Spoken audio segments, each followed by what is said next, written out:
Le doy la más cordial bienvenida a Henry Rael. Él es analista político y director del Instituto de Política y Gobierno del Perú. Está en vivo desde Lima.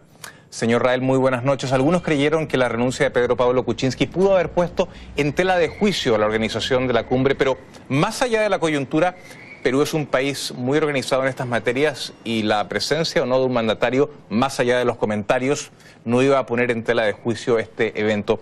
¿Cuál es su mirada sobre esto? Buenas noches, José Manuel. Mi apellido es Rafael, por si acaso.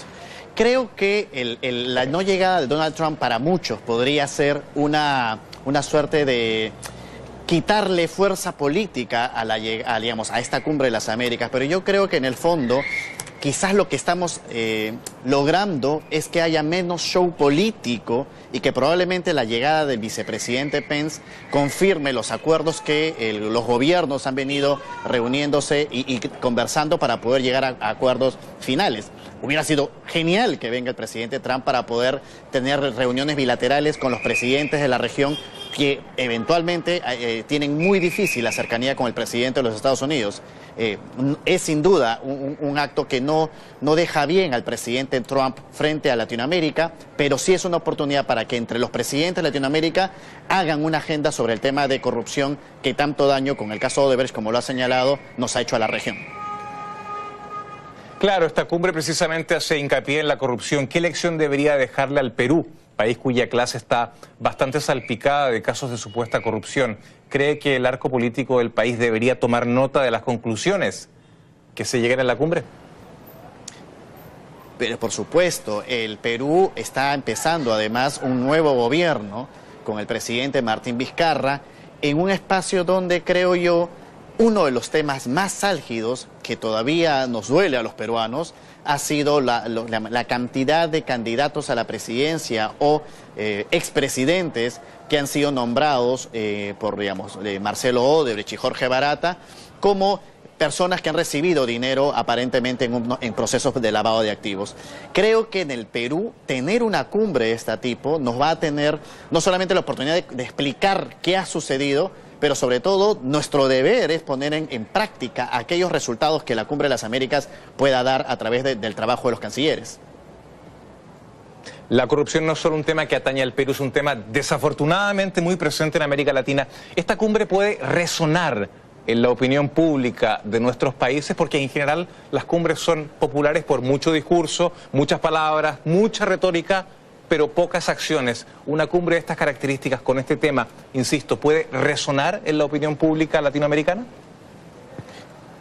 Creo que va a depender del liderazgo de los países que vienen. Por ejemplo, Chile, el presidente Piñera acaba de asumir nuevamente el mandato del país y creo que allí también va a tener una labor importante aquellos mandatarios que inician un gobierno, pero sobre todo creo que deben tomar nota países como México, como Colombia, como el mismo Brasil, que tienen elecciones este año y que van a tener que aprender de esta cumbre de cómo poder liderar y mejorar mecanismos de coordinación entre las instituciones, digamos, las fiscalías, los ministerios públicos, los sistemas judiciales, para evitar la componenda y evitar la corrupción que, insisto, está minando el sistema político de Latinoamérica.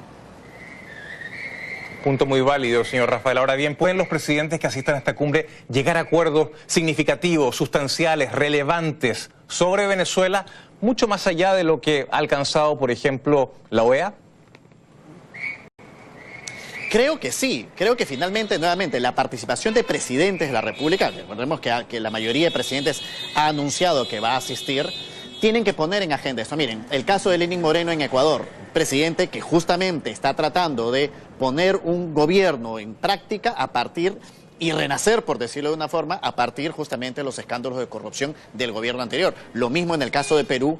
Chile no escapa de esto y tenemos, insisto, gobiernos que van a tener que, una vez asuman los nuevos mandatos, ponerse en línea de lo que se tiene que hacer. Porque si no se hace, creo que Latinoamérica no va a soportar una nueva ola, ¿no?, de casos de corrupción que siga minando nuevamente el sistema político que necesitamos para gobernar en democracia. Hacemos una brevísima pausa y ya continuamos conversando con el analista político Henry Rafael. Pero antes, les recuerdo que pueden dejar sus comentarios en facebook.com/conclusiones. Estamos conversando con el analista político Henry Rafael, presidente del Instituto de Comunicación Política y Gobierno del Perú. Señor Rafael, ¿fue un error excluir al presidente Nicolás Maduro de esta cumbre? No, yo creo que no, en absoluto. Yo creo que haber invitado o aceptar que llegue Maduro acá hubiera sido exactamente el tipo de provocación al cual a él le gusta hacer. Yo creo que Maduro, las palabras son un poco hipócritas al señalar que no le interesa venir a una cumbre, porque una de las cosas más importantes para un presidente de la República es justamente estar en los eventos donde sus colegas y sus homólogos están. Entonces yo creo que Maduro es bastante hipócrita al decir que no le interesa venir a la cumbre. Creo que los países que estamos en una clara posición, como el gobierno peruano y los gobiernos de Latinoamérica, en defender la democracia, hemos dado un buen mensaje a la comunidad internacional al no invitar a Maduro. Exactamente, ¿qué pueden hacer los mandatarios reunidos en esta cumbre en Lima respecto a Venezuela? En 30 segundos, ¿qué concretamente se puede hacer?